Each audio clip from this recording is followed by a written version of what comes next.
it's not fair to speak about willpower when we live in a world that sets us up to behave in certain ways, and those ways are going to drive the obesity prevalence that we see in the UK and elsewhere. Hi, I'm Dr. Owen Colgan, and that was Professor Emilie Combet, a human nutrition expert from the University of Glasgow. If that idea about willpower surprised you, you're in for more. We're going to cut through the nutrition confusion, tackle the hottest topics like those new weight loss drugs everyone's talking about, and get practical advice for eating healthily without the obsession. And it's all based on actual science. Let's dive in. Well, we are clearly living within an epidemic of obesity, the era of obesity, and I guess cardiometabolic disease, which is related to that. Mhm. So, just very broadly speaking, what's your take on that? Why has this epidemic arisen?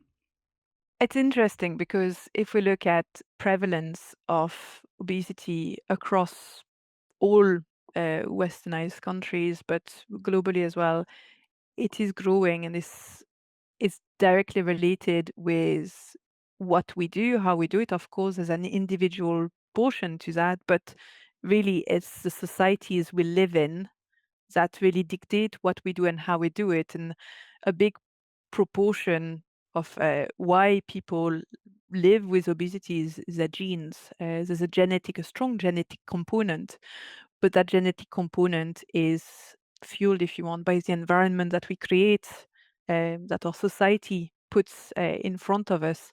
And we're in a society where food is everywhere, in different forms and shapes. I've always found it quite interesting to see chocolate bars, for example, at the pharmacy. That's a concept that I've never quite understood why we do that, but there is a structural part on why we behave in certain way, and that's what society puts in front of us, and that's really concerning because to some extent it's not fair to speak about willpower when we live in a world that sets us up to behave in certain ways, and those ways are going to drive the obesity prevalence that we see in the UK and elsewhere.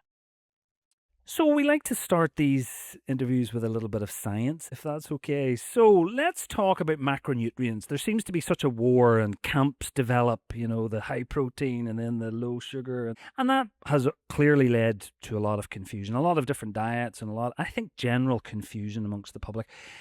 Big topic, very broad, but just what would you like to say on macronutrients and maybe why they're important and what would be a sensible approach to each?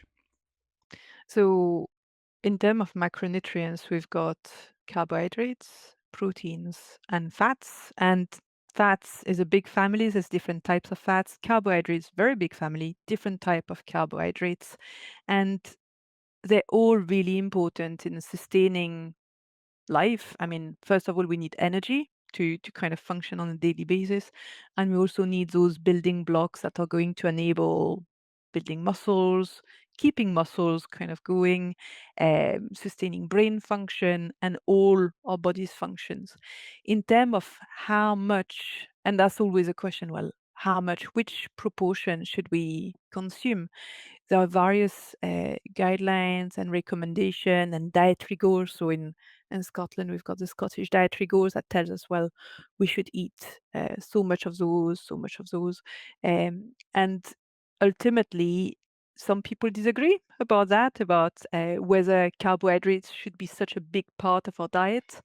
And I think some of the confusion comes from the fact that carbohydrate is a very big family of macronutrients. We've got the simple sugars, free sugars. We've got the more complex ones that may be important, for example, for gut health. So if we're thinking about certain forms of starch, they're going to be really important there. We also have the question of fiber, which obviously we don't eat enough of. So it's quite difficult. And there are some people who support a low carbohydrate diet, and they think that metabolically it's better. Uh, there are some pitfalls with such restrictive diets, mostly because with carbohydrates or carbohydrate rich products, we've got a lot of macronutrients.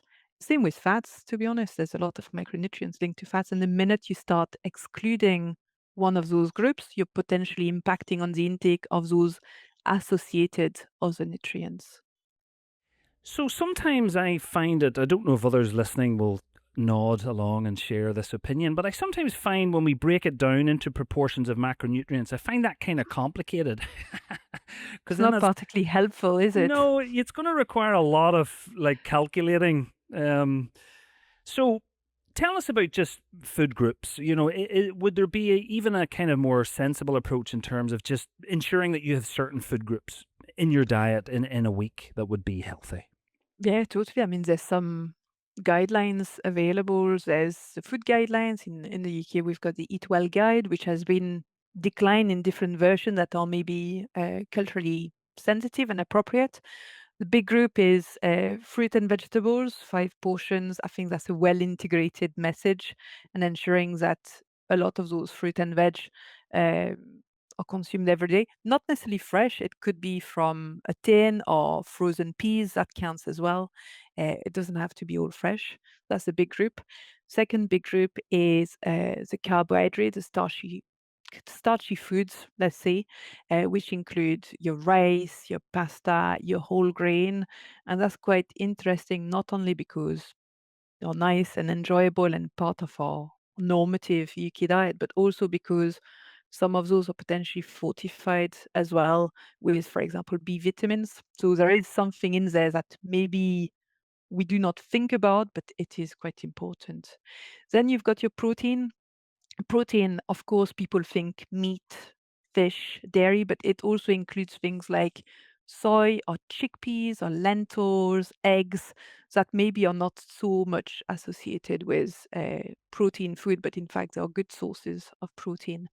And then you've got your dairy and dairy alternatives. So that would be your cow's milk, but also the soy plant-based type drinks that replace cow's milk for people who don't consume animal product, your cheese and so on.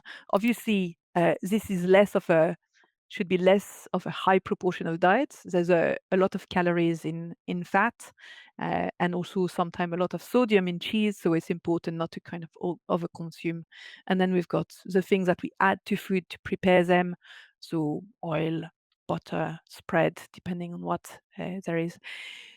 Water is the drink that is recommended usually, not juice particularly, or coffee, tea, or wine. Although coffee, tea, and so on will contribute to this kind of fluid intake overall. And then there's a bit that is not represented in the Eat Well guide, and that's all the extra little things like the crisps, the biscuits, the snacks, and those should be eaten only as a special treat. They are not part of your day-to-day diet, and they're often high in fat, sugar, and salts.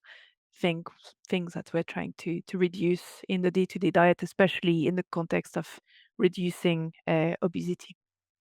So I'm going to touch on a few topics which seem to cause a lot of controversy. I was just curious what your opinion is on these particular Mhm. topics. So the first one is plant-based versus animal-based. There's big camps here. Is there a consensus? Do you think there's more of a sensible approach to this, or do you think one is looking stronger or more preferable than the other? I don't think it's an easy one to tackle, but I guess um, plant-based alternatives, whether they are plant-based alternatives to milk or plant-based alternative to a burger or a product like that, I think they're really useful, especially for people who aim to reduce animal foods, animal produce in their diet. It doesn't mean just people who follow a vegan diet. It means also people who are quite interested in reducing the level of meat and dairy they consume, maybe not totally, but to some extent, because plant-forward diets, we know that they're good for the health of the planet, the climate is something we should all strive toward, and the plant-based alternative are there to maybe replace the burger we would usually eat or the pint of milk we would usually drink. Um, to some extent, they don't always 100% match the nutritional composition of, for example, the milk. So a pint of cow's milk is going to be a great way to secure, for example, iodine, okay, a nutrient that we don't consume enough of usually in the UK. But not all plant-based milk are going to be fortified with iodine, so you don't have a like for like match, and depending on what's in the carton, you might be missing out on one micronutrient. Saying this, for some people, it's not a problem because maybe they get their iodine from something else. The problem is it's not necessarily super intuitive to replace the animal product for the plant-based product because sometimes they haven't been fortified to match the original product. There's a bigger question on whether we really do we need a plant-based burger? Does a plant-based product need to resemble an animal-based product? Do we need that for the way we feel about our diet? And that's a bigger question. But ultimately, those products are there. They all have gone through quite a level of processing. Some people object to that processing level, but they are an important tool to make sure that we can move the dial toward a greater proportion of the population adopting this plant-forward diet. Can I ask you about vegetables versus fruits? You often hear vegetables are better than fruits. Have you a strong opinion, or again, is it just everything in balance? I think everything in balance. Obviously, you're going to have a lot more natural sugar in the fruit compared to the vegetable. There's some really interesting kind of bioactives in fruit and vegetable, depending on what they are. So, for example, if you think about your Jerusalem artichoke, it's going to be full of prebiotics, really interesting nutritionally. That prebiotic is not going to be the same level in an apple. So they're all very different in their own ways. Blueberries are going to be really rich in polyphenolics, which are also really interesting for health, not the same level in the banana or cucumber, for example. Avocado is going to contain really interesting fiber levels that are maybe not found in your, I don't know, your lettuce. So they all do vary in terms of the bioactives and the beneficial component that they bring, and having a diversity is really important. So there's consuming 5 a day, and that's both vegetable and fruit, but also a diversity because they all bring something quite unique in their own ways and varying across the week, across the days. What we eat is really important in that reason. The quantity of food we eat and the calorie consumption, is that a big part of this? What can we say about calories? Is it simply calories in, calories out, or is it way more complicated? It's a complicated discussion, and it links back to what we were discussing about whether we should have low carbohydrate diets or not. In terms of how much, how many calories, how much energy should we consume, there are guidelines for men, for women, in order to kind of maintain a healthy weight. I think the complication is monitoring those calories, even though you might use a tracker on your phone to find out how many calories you eat. It's all very dependent on whether you feel full and happy and content with what you've consumed. And this regulation is sometimes tricky for some people. Um, Measuring those calories is hard. We know that the texture of food, the density of food is going to affect how full we feel and how likely we are to eat again. So there is something to say about your raw vegetable, your food, and how it's going to make you feel full. And that's going to be a big part of the equation. There's some interesting research coming up about how certain type of food, depending on how it's processed, make you feel less sated and content with what you've eaten. And I think that's an interesting part. Is it as simple as calorie in, calorie out?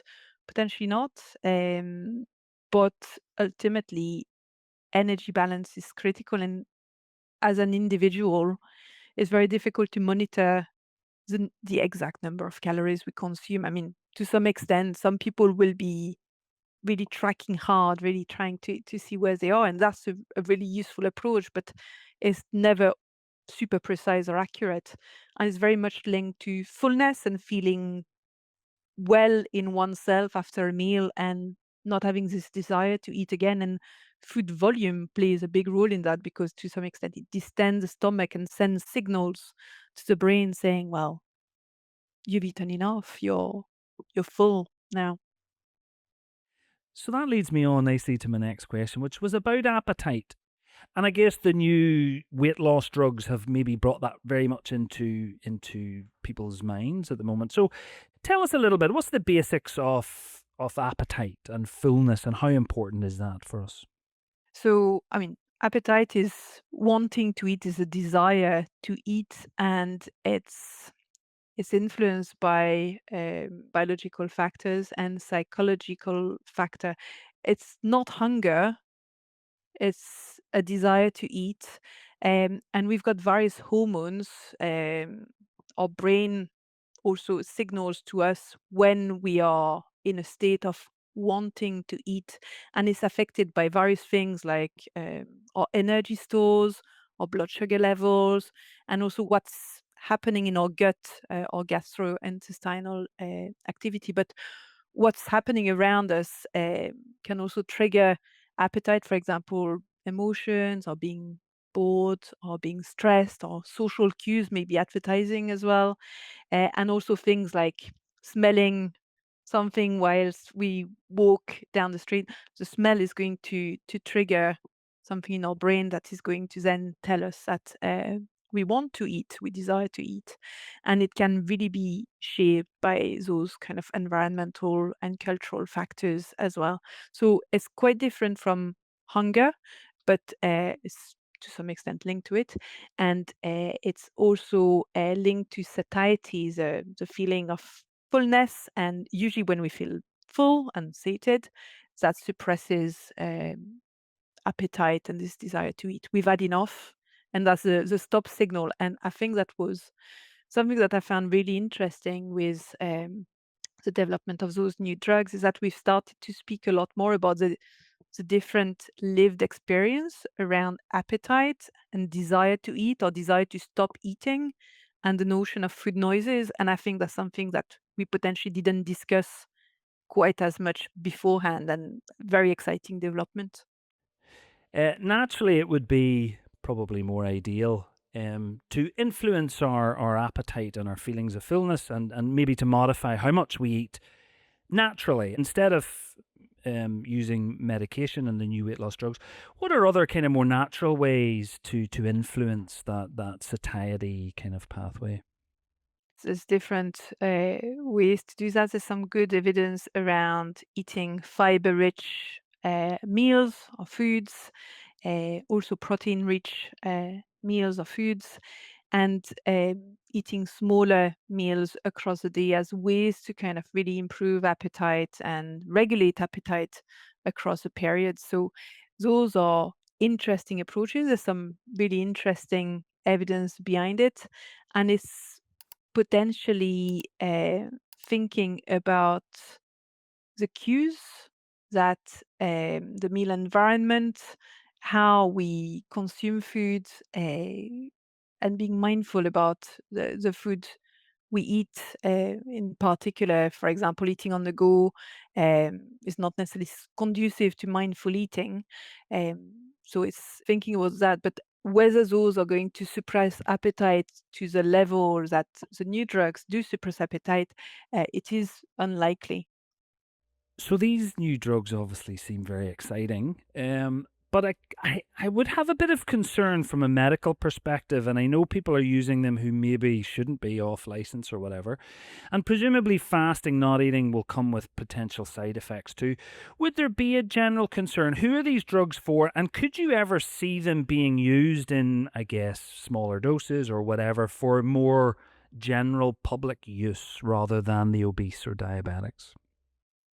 So there's a very clear kind of remit for these drugs to be used as obesity treatments and type 2 diabetes treatments, um, and there is no support for them to be used in the normal weight population. That's not what they're here for. And I guess the concern would be is, imagine you've got a dietary intake which is markedly reduced, your appetite has gone down, your desire to eat has waned, you're now consuming maybe a smaller amount altogether, or maybe a different type of food altogether. Maybe you are off your usual food type and you're starting to consume another one.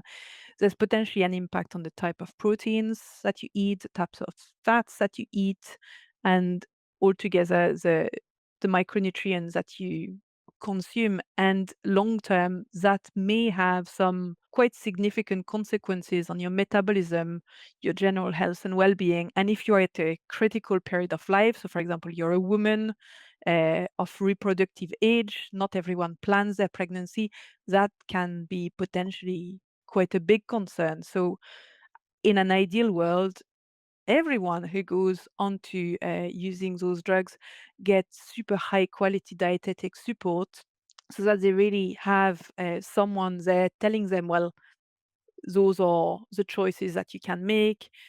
Be careful about this. You're maybe not getting enough of, for example, fiber or certain micronutrients. Those are the right strategies to kind of gain what you're not consuming or missing.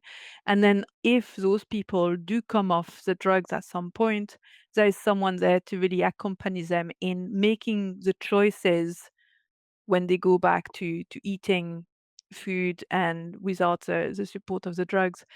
And that's a critical part. It's not a forever solution. You take the drugs and you're cured and you can go back to do anything, everything without the disease still being there. Obesity is a disease. It comes back. It's like hypertension. You stop taking the drug, the blood pressure goes back up. Well, obesity is the same, and having this high quality support is critical. What do you think of fasting in general? It's very popular now, very fashionable. It kind of makes sense from an evolutionary point of view. I presume we didn't always live in abundance for millions of years and probably had periods of, scarcity and perhaps that I can see the logic in that having a health advantage. What's your kind of take on that subject? I think whenever we look back at the faraway past, there's always a rose tinted glasses kind of view. But I think we need to remember that all those years past, we didn't live much past the age of 40. So to some extent, our health trajectories were somewhat shorter. Uh, but I think you're right. Historically, there wasn't this food all the time everywhere and this cost of living crisis. We know that many people struggle to afford good food or enough food on a daily basis, but nevertheless, our society puts food out all the time, everywhere, if not in your plate, on billboards. Fasting in that context makes sense. Feeling hunger is normal. It's good to have those feelings, to remember why we eat, to have this reason to eat. So hunger increases, appetite increases, and we want to eat. How we do it and for how long we do it has different consequences. There's your daily fast. Some people eat only once a day, so one meal a day. There's some interesting impact on weight management. For some people, it doesn't work for everyone. Some people fast for longer. I think the main concern when we speak about fasting is it sustainable? Is it impacting any critical component of the diet, for example, micronutrients? Is it creating a deficit that might be difficult to correct? And is it likely to have a long-term consequence? And the long-term consequence could be for the person themselves. But if we think again of women who may become pregnant shortly or less shortly after, does this then impact the pregnancy, the next pregnancy? Because we build micronutrient stores and they are there at conception.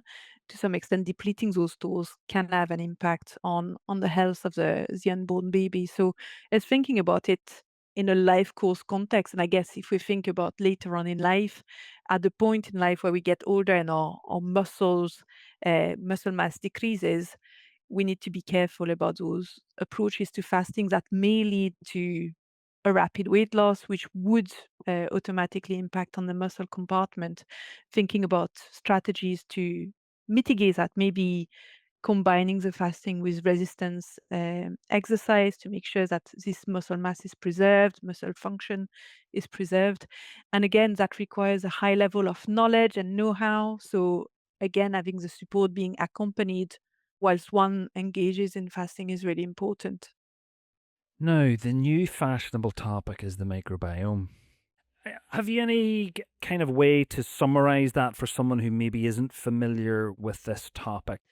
So super important. I think it's a really exciting topic, an area of research, and big opportunity for the field in terms of developing strategies that support health, but also um, support the treatment of specific diseases. And to sum it up, is basically a very diverse community of microorganisms, bacteria, but not only. There's fungi, there's yeasts living in our gut, and the gut is really from the mouth all the way to large intestine, the rectum. So it's the full kind of the full pipe, basically. There's some bacteria in our mouth that are really important in, for example, processing some of the bioactives that we eat.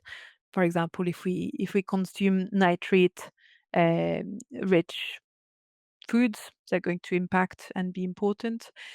The one that we always hear about is the microbiome in our gut, in our large intestine, and they're really important in processing things, bioactive molecules that are not absorbed further up in the gut and land there in the colon. And the bacteria are going to be hard at work. They can break down those bioactive much better than us or human body can.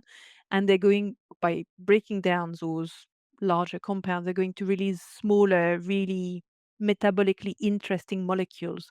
For example, from certain type of fibers, they're going to produce short chain fatty acids, and those short chain fatty acids are very small molecules who are going to be able to pass into the blood, reaches various organs and receptors, and trigger all sorts of metabolic cascades that are really important. And similarly, we were talking earlier on about the blueberries and the polyphenolics. Well, those polyphenolics, they're quite large molecules. We can't absorb them.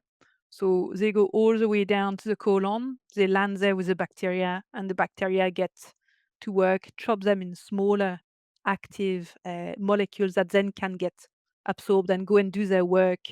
For example, mitigating inflammatory processes and that kind of thing. So really exciting. And then those little molecules go and eliminate certain pathways and modulate things like, yeah, inflammation, but also potentially appetite. There's a really interesting gut brain axis area of research that looks at how what the microbiome does and produces, and how those products kind of go and change what happens in our body.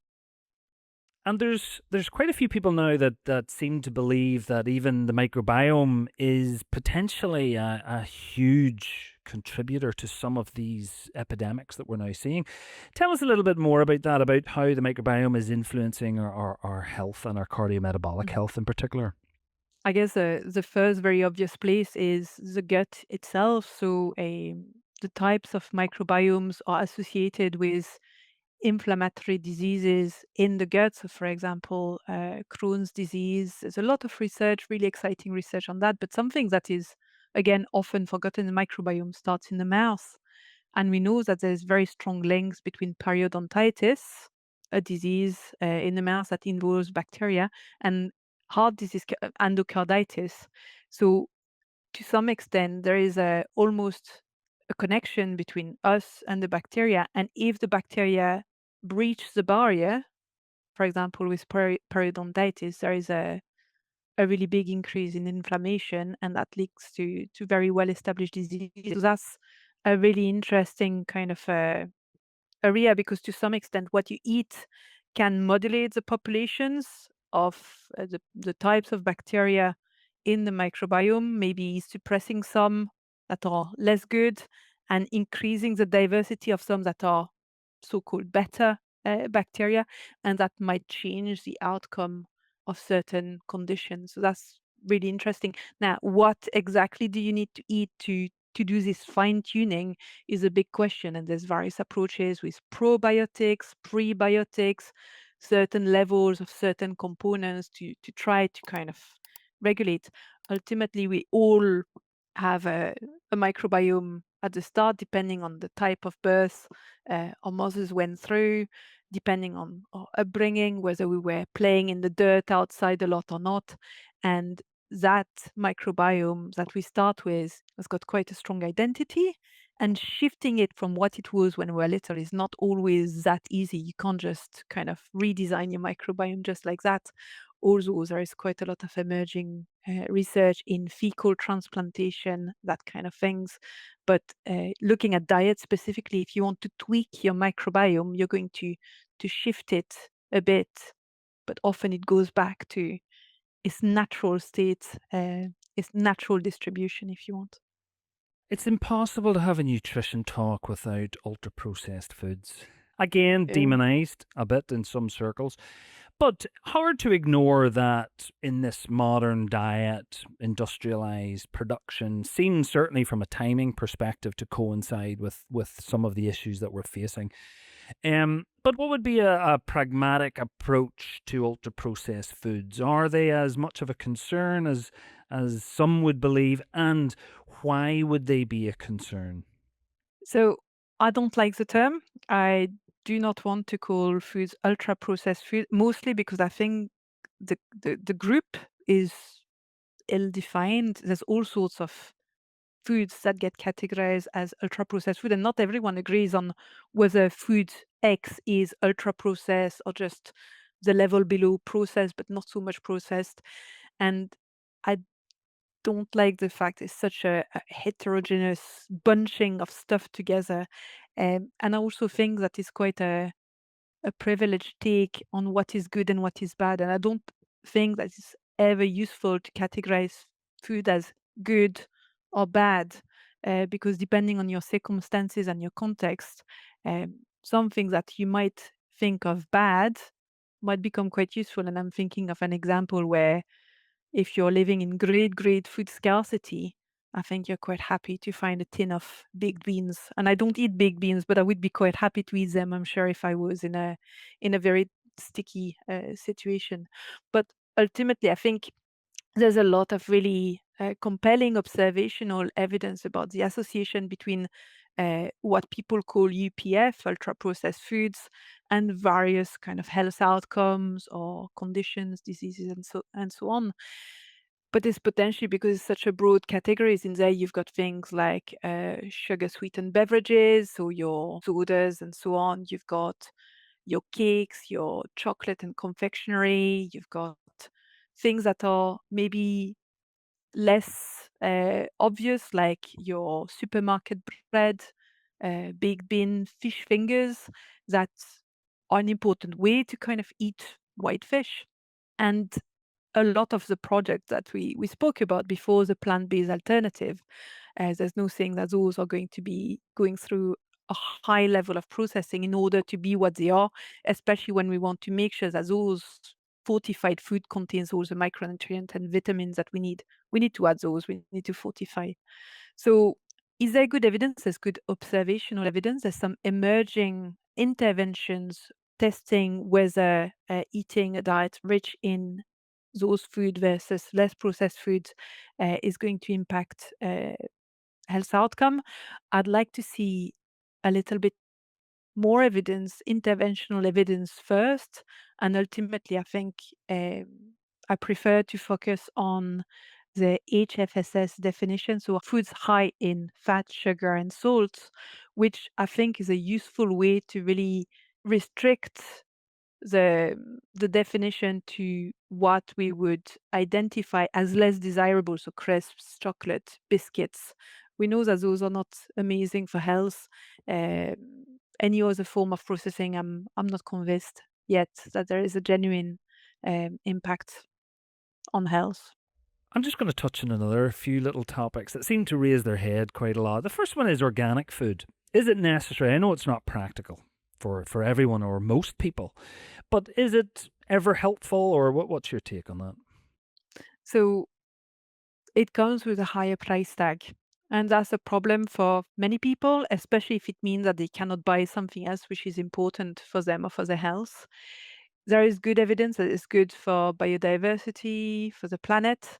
From a health perspective, I am not aware of any conclusive kind of research that has demonstrated that organic food was superior to non-organic food, just from a health perspective. So my concern would be, well, this evidence is lacking.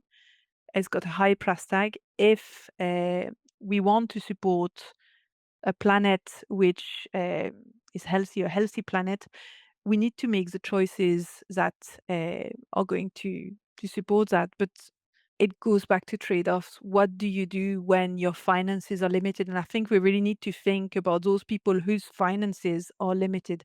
Who needs to make the choice toward organic?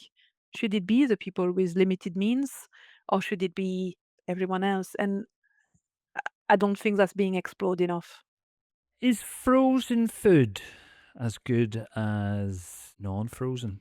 And you see it a lot in the supermarkets now. There's really great array of frozen food, which seems Mhm. super practical, less waste, a lot of benefits. Just curious about nutritionally, is it equivalent? So we're talking about frozen vegetables, not prepared. Yes, like ingredients, single Yeah, ingredient, yeah. just frozen at source. So the great thing about frozen vegetables, let's say frozen peas, is that nutritionally they're as good as what you would find in the fresh counter, with the added advantage that they are pre-prepared, so there's a time advantage as well. Um, they're also snap frozen pretty much very close to harvest, whereas the ones that you find fresh on the shelves have maybe sat there for couple of days or more. So the frozen version is as good nutritionally as the fresh version. Of course, you've got to have a freezer and the electricity to kind of keep the freezer running, so that might influence your choice. But from a nutritional point of view, they are as good as. Do you have any strong opinion on supplements? Supplements are, oh my God, they're everywhere. We seem to be obsessed with supplements.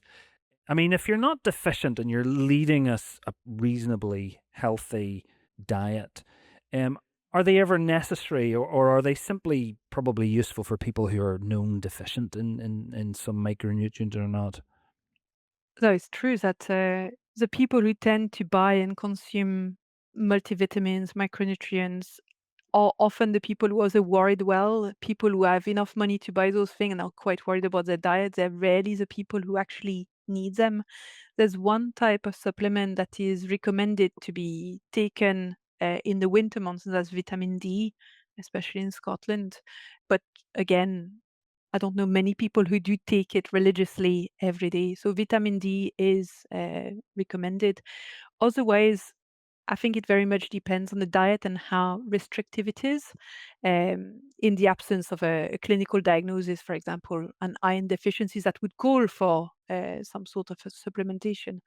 I think for the everyday people, one key thing is people adopting a vegan diet.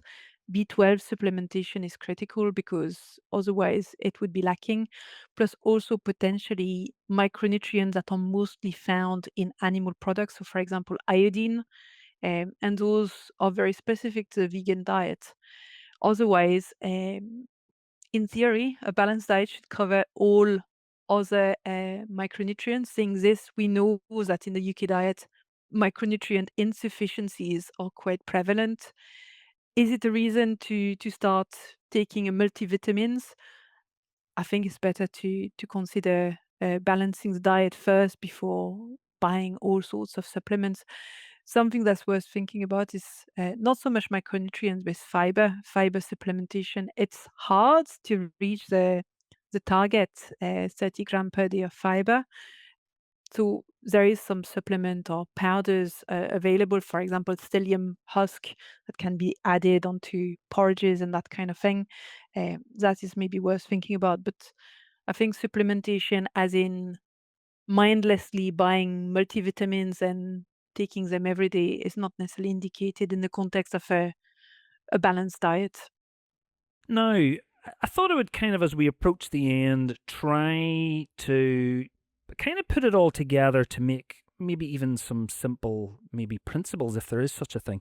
I guess the purpose of stress free longevity for me was to try and uncover a kind of less stressful way to live, but to live healthily. I'm kind of don't want to obsess, I don't want to overthink, I don't want to over calculate and over, you know, so if I came to you as a professor of nutrition and said, look, I'm probably a little bit overweight, which I probably am, I'd like to live healthily. I'd like to eat healthily without too much obsession, probably losing a bit of weight, but know that I'm, eating a healthy way to live a reasonably healthy life. What would be some key principles putting all of this together that you would recommend? So I think that would be the kind of general advice to people who are not living with a condition, but with a little bit of overweight. I guess the first thing that is lacking for most people, overweight or not, is fiber. Increasing fiber intake, wonderful for gut health, feeds that microbiome, but also impacts on appetite. So that would be my top one. I would say the next big one would be reducing alcohol. It's a problem with for a lot of people, swapping it for a healthier drink, water, tea, kombucha, things that are not too loaded in calories, but especially not alcohol. There's quite a lot of calories in alcohol drinks. And I guess the last one, if I had to have a third one, so fiber, alcohol, I think it would be being mindful of not making great, massive cuts to an entire food group and getting rid of it totally, because there will be unintended consequences on other things like micronutrient intake, which might be quite difficult to correct if they lead to deficiencies. And just on that, in terms of fiber, any recommendations, any preferred types of food? Whatever works. Some people enjoy eating baked beans. Obviously, the tin baked beans come in that sauce that is sometimes quite sugary. But lentils, lentil stews, soups, dals, chickpeas, hummus. Obviously, there's quite a lot of fat in hummus, but finding variations around the pulses is quite useful. Avocados have got fiber. Green bananas doesn't appeal to everyone, but green banana has got a type of starch that is not well digested. It goes into the gut. So a diversity of fruit and veg will afford different types of fiber, and altogether it will create a nice amount that you consume. But yeah, beans are an amazing source of fiber, so having them as a staple is a good choice. It also brings some proteins, and they're often quite affordable as well, so winning on all fronts. Professor Combet, thank you so much for joining me today. I usually finish by just giving the speaker one last opportunity just for any final messages you'd like to leave us with. Thank you very much.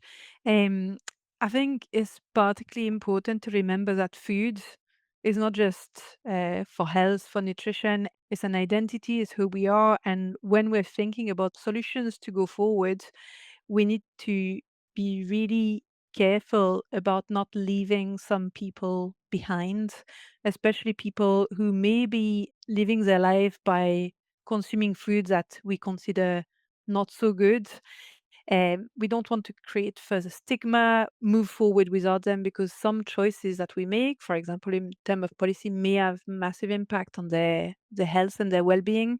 And some of those impacts may not be reversible. So it's particularly important to be mindful about the broad diversity of people who live on our planet, and the fact that there is not one good solution that works for everyone. There's many solutions that work for many different types of people. So we need to be inclusive and we need to recognize that diversity. Professor Conway, thank you for joining me today. Thank you very much.